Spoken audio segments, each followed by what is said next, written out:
C'est avec Sorna Natambaye, bonjour. Bonjour Barthélémy, bonjour à tous. Le drame de Mina à la une de plusieurs journaux ce matin. Le Sénégal est affligé. 2 semaines après la tragédie de Mouna, notre pays a atteint la barre des 54 morts. Macabre, titre enquête.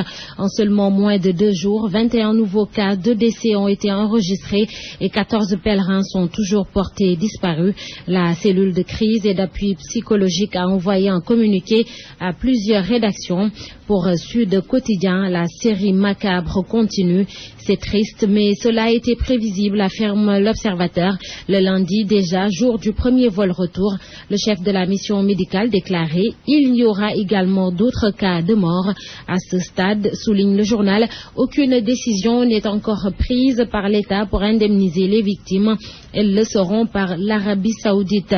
Retenez tout de même qu'hier, au cours du Conseil des ministres, le président Macky Sall a décidé d'octroyer une rallonge budgétaire de 100 millions de francs à répartir entre la commission générale, entre le commissariat général plutôt, la commission médicale et la cellule de crise. Réumi Quotidien, Walfadjri, l'Aurore, la Tribune évoque également à leur une cette montée en flèche du nombre de victimes sénégalaises. La cellule de crise rappelle que ces équipes sont disponibles pour toute information complémentaire ou pour tout besoin d'assistance psychologique. Le numéro vert reste opérationnel 24 heures sur 24. Alors, qui pour porter le chapeau? Le Parti démocratique sénégalais ne cherche pas. De midi à 14 heures, il exige la démission du gouvernement.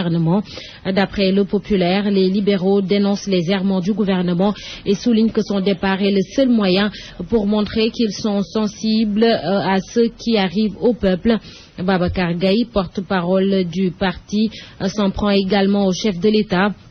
Pour lui, l'Assemblée générale de l'ONU à New York était plus importante aux yeux de Macky Sall et de Mankeur Ndiaye que le sort de nos compatriotes à Mina.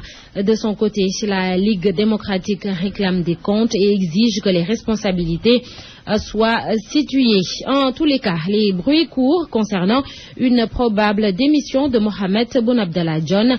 Macky Sall s'érige en bouclier. Le chef de l'État traque les détracteurs de son chef du gouvernement, titre l'Observateur.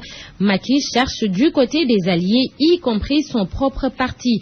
Le journal informe qu'au sein de la PR et de la coalition Macky 2012, un clan de démolisseurs est en perpétuelle guerre de positionnement pour intégrer ou contrôler les leviers essentiels de l'appareil de l'État.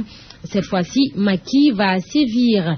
Macky n'est pas que déterminé, il est également liquide. C'est Le Quotidien qui parle. Macky roule à plus de 3 000 milliards en parlant du budget 2016. 3 022 milliards pour être exact. Le ministère des Finances aurait réussi à faire financer les postes de dépenses les plus importants par les ressources internes à hauteur de 58%. Enquête sur la spéculation foncière au Sénégal, Libération en parle. D'anciens dignitaires du régime et des étrangers se partagent 240 000 hectares à Mbane. Les traces du pillage, selon le journal, 30 000 hectares pour Jolof SA, 40 000 hectares à Dangote, MDL prend 44 500 hectares. Carnegie et Astron, près de 50 000 hectares. Affaire Wartsila, résidence jardin, maître Mam Adama Gueye en a trop fait. C'est le témoin qui parle. Nos confrères dénoncent l'attitude désinvolte de la robe noire. Maître Mam Adama Gueye aurait lâché la dame Aïssatou Niang, représentante de la société immobilière au profit de la multinationale finlandaise. Et jusqu'à ce jour, le conseil de Wartsila n'a jamais montré la preuve d'une corruption dans cette affaire, souligne le témoin. Nous descendons dans l'arène où 2 personnalités se sont affrontées à leur manière.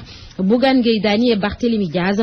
Le patron de D-Média a sorti une arme ce mercredi pour s'opposer à des éléments de la mairie de Mermoz Sacré-Cœur. Ces derniers étaient venus déguerpir des véhicules garés par le patron de presse non loin de son immeuble. Si Barthélémy Diaz est fou, je suis plus fou que lui, tempête Bougane. Le maire, lui, explique dans l'enquête que c'est une obligation de la loi de construire un parking à partir de R+7. Il ne compte pas non plus se laisser faire. En sport, pour terminer, les forfaits répétés dans la tanière inquiète. Attention, danger, alerte jour de sport sont concernés Mambiram Diouf et Lamine Sané. Les 2 joueurs ne prendront pas part au match de mardi prochain contre l'Algérie. Le premier a perdu sa maman et le second est blessé. Merci beaucoup, Sokhna Natambay. Bonne lecture.